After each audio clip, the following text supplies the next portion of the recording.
Salut à tous, on se retrouve aujourd'hui pour une nouvelle vidéo et aujourd'hui on va aborder le sujet des discussions difficiles.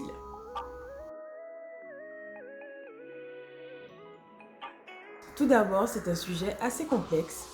En regardant bien, on a beau faire les choses bien, rester dans les règles, faire les choses comme elles sont demandées, mais on ne peut pas éviter le fait un jour de se retrouver face à une discussion difficile. Ce sera peut-être pas dans la vie de tous les jours, mais en tout cas un jour exceptionnellement ou même professionnellement, lorsqu'on est à la recherche de services ou même avec des amis, avec la famille, on se retrouve justement à buter sur quelque chose et soit on réagit à chaud, ce qui n'est pas bon du tout, soit on se prépare à affronter cette discussion difficile. On se prépare du coup à communiquer de la meilleure manière possible pour ne pas heurter l'autre, selon bien sûr le degré d'amour que vous portez à cette personne, mais vous pouvez très bien tège les gens aussi. Il n'y a aucun problème pour ça. Pour ceux qui préfèrent cette méthode, ça va plus vite en effet. Mais je vous conseille quand même que si vous savez que c'est professionnellement, vous êtes engagé dans votre carrière et tout, vaut mieux partir la tête haute ou vaut mieux s'exprimer, savoir qu'on a dit les choses clairement et de la bonne manière, plutôt que de dire les choses n'importe comment. Puis finalement se retrouver un peu, avoir un peu honte au bureau ou à fuir certaines relations, à fuir certains repas de famille parce qu'on sait que la personne en question elle est là, vous comprenez? Donc pour éviter ce genre de malaise et pour éviter ce genre de problème, je vous invite du coup à suivre cette vidéo. En premier point, on va tout de suite mettre un truc au clair, c'est ok. C'est ok de flipper avant une discussion difficile. C'est ok de flipper ou pas de flipper genre on a peur, mais d'être en mode réflexion, d'être en mode pas sûr avant de se retrouver en face de la personne ou juste avant le fait de devoir confronter cette personne.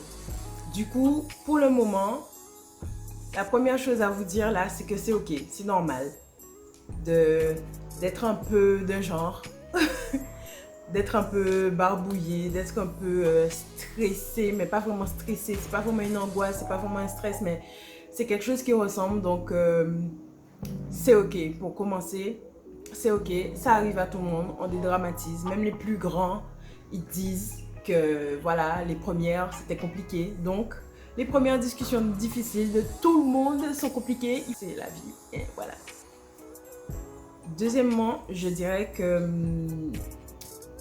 en face d'un problème, il ne faut pas réagir à chaud.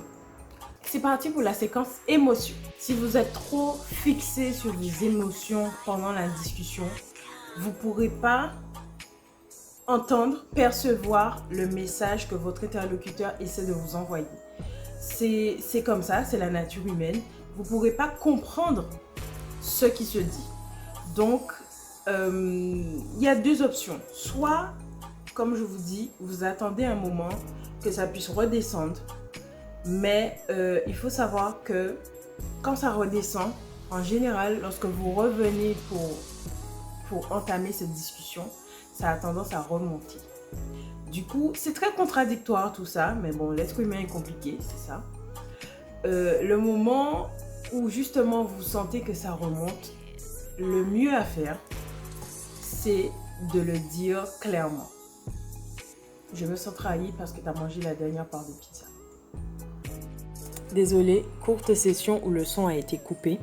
Mais concrètement, je vous expliquais qu'il est indispensable de comprendre ses émotions pour ne pas en être esclave. On ne peut pas vivre sans les contrôler parce que ça devient du n'importe quoi très rapidement. Donc, en général, quand on ressent de la colère, ça part d'un sentiment de frustration. Quand on ressent de la peur, c'est qu'on se sent en danger.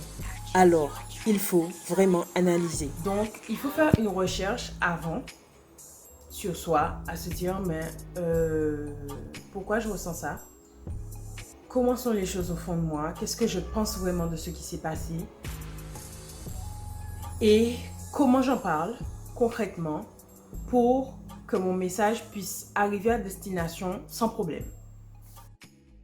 Donc, n'en voulez pas à votre compagnon si lorsque vous êtes en train de péter les plombs dans tous les sens et tout, et que vous exigez des réponses, que vous voulez qu'on parle tout de suite, vous voulez que ça se fasse right now, et que lui il vous dit non mais je ne suis pas disposée à discuter, donc on va faire ça après. Je sais que pour certains ça vous laisse sur votre faim, que ça vous angoisse encore plus, que ça vous énerve, mais comprenez bien qu'il y a certaines discussions qui ont besoin de plus de sérieux que d'autres. Il y a certaines discussions qui ont besoin de calme, de réflexion au préalable, de recherche, on va dire, pour employer les bons mots. Surtout si la personne en face, elle est susceptible ou elle a du mal à comprendre quand on lui dit les choses comme ça de but en blanc. Donc, n'ayez pas peur, vous-même, si vous êtes vexé, si vous avez un truc, n'ayez pas peur vous-même de prendre un temps, de laisser redescendre la pression avant de vouloir vous lancer dans la discussion en question. Prenez un temps pour laisser poser vos émotions, pour parler avec votre cerveau et votre cœur et non sur votre ressenti immédiat. Il faut savoir que la peur de vous exprimer ne doit pas vous forcer à accepter ce que vous ne voudriez pas pour vous en fait, que vous ne voudriez pas pour quelqu'un d'autre, quelqu'un que vous aimez. Donc, ne cédez pas sous la pression sous prétexte que le fait d'aborder cette discussion est trop... c'est trop fort pour vous et vous abandonnez par rapport à ça et vous acceptez. Non, c'est pas ça. Il faut savoir s'affirmer, il faut savoir poser ses conditions, il faut savoir poser son pour, poser son contre et dire à la personne, je respecte ce que toi tu avances, mais mon point de vue est différent à ce niveau et je ne souhaite pas créer de conflit entre nous, mais voilà. Donc, surtout, affirmez-vous. C'est important. Affirmez-vous. Pour commencer, je vais me demander si la discussion que je veux avoir avec la personne en question, si elle est indispensable. Je vous donne un exemple pour imaginer. Il y a des personnes que je vais nexter d'office.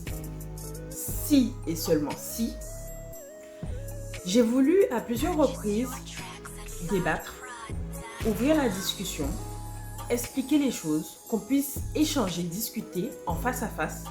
Et cette personne, elle s'est toujours renfermée, dans le sens où la discussion en face à face, c'était le frein à la communication. Du coup, cette personne, elle va peut-être vouloir attendre de se retrouver derrière un écran, derrière un smartphone, derrière un réseau social pour envoyer des pics, pour poster des trucs, je sais pas. Ça témoigne directement de manque de bienveillance envers moi. Ça va témoigner également de manque d'amour, de sincérité. Donc finalement, on voit bien qu'il y a un gros problème. Il n'y a aucun intérêt à mener cette discussion avec cette personne.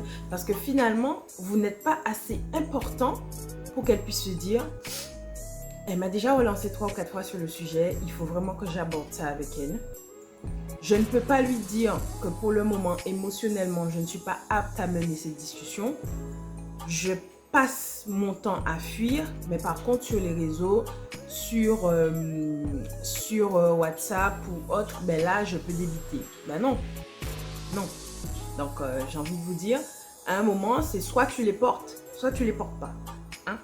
Donc, concrètement, pour savoir si cette discussion a une certaine valeur et pour ne pas me fatiguer ou me faire des nœuds pour rien, je vais me poser cette question. Est-ce que cette discussion est indispensable?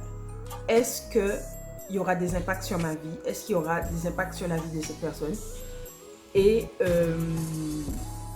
ensuite, je vais imaginer, visualiser un médiateur. Quelqu'un qui en fait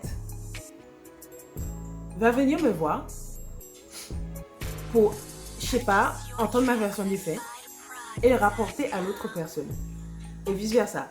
Écouter ce que l'autre personne a à dire et revenir me voir pour me dire telle autre personne, elle a dit ça.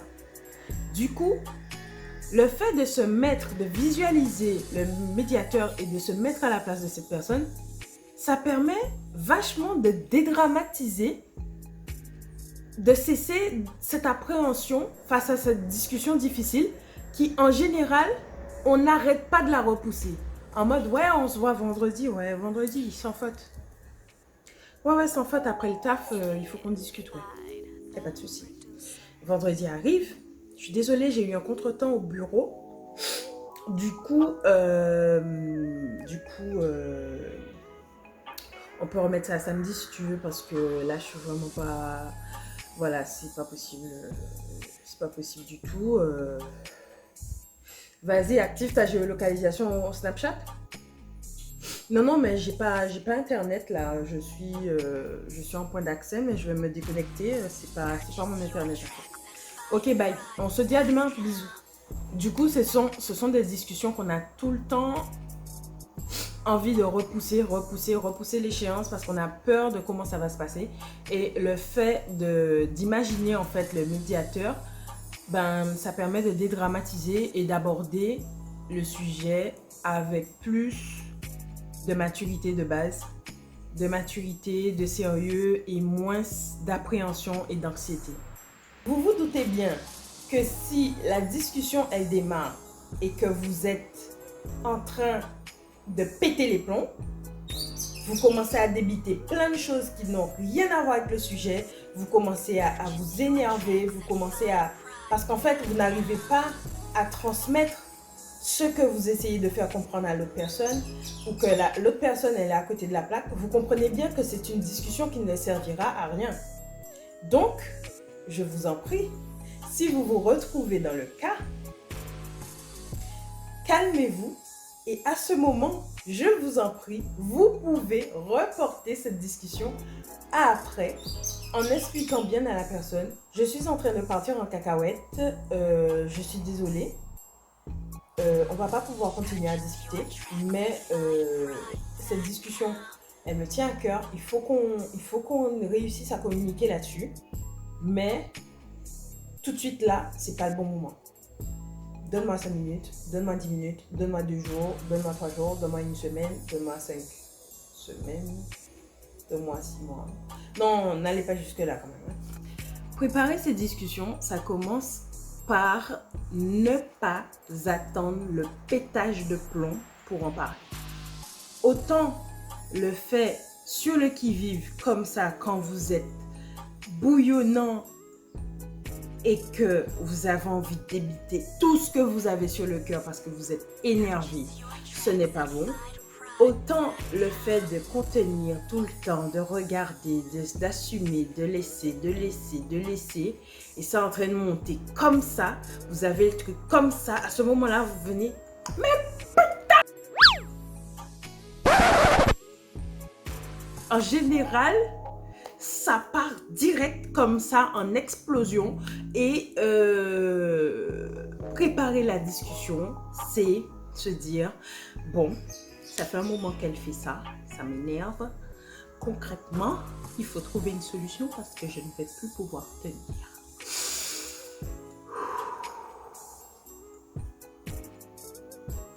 Maman, tu peux venir voir s'il te plaît? J'ai quelques petites choses à te dire. C'est très important. On a toujours des discussions difficiles avec des gens qui nous sont très proches. Donc, que ce soit professionnellement, des amis, votre conjoint, votre conjointe, c'est forcément quelqu'un de la famille, quelqu'un de proche. Parce que sinon, la discussion, elle n'est pas difficile en soi. Donc, bon, votre patron, c'est pas vraiment quelqu'un de proche, mais c'est quand même quelqu'un, vous voyez, bon, après, ça dépend du taf. Certains patrons sont un peu invisibles, certains patrons sont très très présents, donc ça dépend. En tout cas, le plus souvent, vous savez au fond de vous ce qui peut passer en termes d'expression avec cette personne et vous savez quels sont les no way. Du coup, en amont, ce que vous devez faire, c'est commencer à préparer, on va dire, pas votre discours, mais anticiper votre manière de vous exprimer pour être le plus clair et concis possible.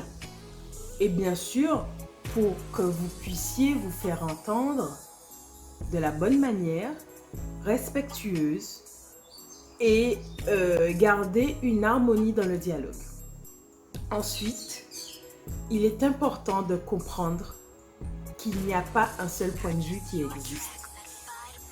Il y a le vôtre, votre ressenti sur une situation, la situation qui peut être celle qui vous dérange. Il y a le point de vue de l'autre personne qui se dit pas forcément qu'elle fait quelque chose qui vous énerve ou elle fait quelque chose qui ne vous va pas. Et puis, il y a aussi le point de vue de la personne qui est neutre, extérieure à tout ça, le médiateur, qui est là, qui regarde et qui se dit, bah en fait, vous embrouillez pour rien en fait, vous vous ennuyez en fait, c'est de l'ennui ou c'est comment? Si vous voulez, on va faire un bowling. Un petit bowling, ça vous dit? Un bowling, ça se refuse pas un bowling. Pizza après. Pizza. Ouais, ça met tout le monde d'accord ça. Lorsque vous dites déjà à quelqu'un, il faut qu'on parle, c'est une discussion très importante. Il faut savoir que la personne en face, autant vous avez la boule au ventre, il faut savoir que la personne en face aussi. Donc, je dirais que pour amorcer cette discussion, le mieux serait d'exposer les deux points de vue. En mode, vous êtes la personne à côté et vous dites, j'admets que toi, tu t'es senti blessé parce que j'ai osé n'acheter qu'une pizza. Mais il faut savoir que moi, j'ai été frustrée parce que financièrement, je ne pouvais pas me permettre d'en acheter plus. Voilà. Là, dans la phrase, les deux points de vue sont exposés avec le ressenti et l'émotion qui va avec. Donc, votre interlocuteur est plus à même de vous comprendre et du coup, de prendre la discussion de manière très calme, très posée, très rationnelle, en prenant en considération ce que vous aussi vous vivez dans l'histoire. En résumé, il faut être dans le contrôle, il faut pouvoir donner sa chance à l'autre de s'exprimer aussi, de parler et de dire son ressenti. Même si c'est compliqué, même si c'est dur, de prendre sur vous, de contrôler vos émotions, d'accepter le fait que vos points de vue divergent, que forcément vous ne puissiez pas être d'accord sur la même chose et surtout apporter de la bienveillance à travers son message.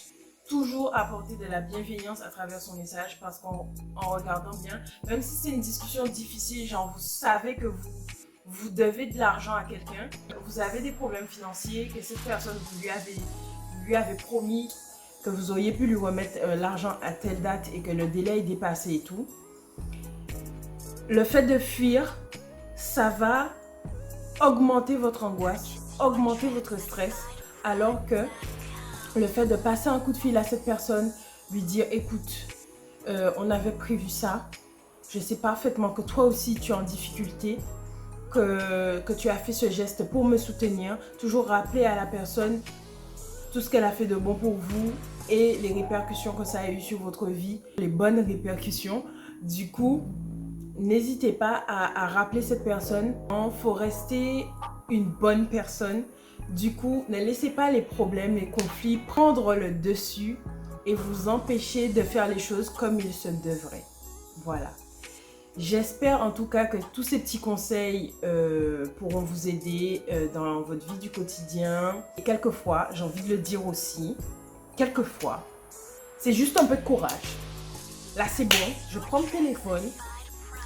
mon téléphone, je l'appelle, c'est aujourd'hui. vas-y, donne 3 tapes à tes fesses et fonce. Voilà. Ne regarde pas à gauche, ne regarde pas à droite. Tu vas juste chercher des excuses. Fonce. Voilà, je sais que c'est plus facile à dire qu'à faire, mais ne laissez pas les 5 secondes. Les 5 secondes où votre cerveau trouvera un autre truc à faire. Ne restez pas à vous faire des nœuds dans l'estomac et tout, c'est pas bon, c'est pas bon, c'est pas bon. Voilà, donc je vous remercie d'avoir regardé cette vidéo jusqu'à la fin. Si cette vidéo vous a plu et qu'elle peut aider quelqu'un, n'hésitez pas à liker et à partager à cette personne. Moi, ça me fera un grand plaisir. Comme d'habitude, on se retrouve sur les réseaux Instagram, surtout Instagram, sur le blog et à dimanche prochain pour une autre vidéo. Gros bisous!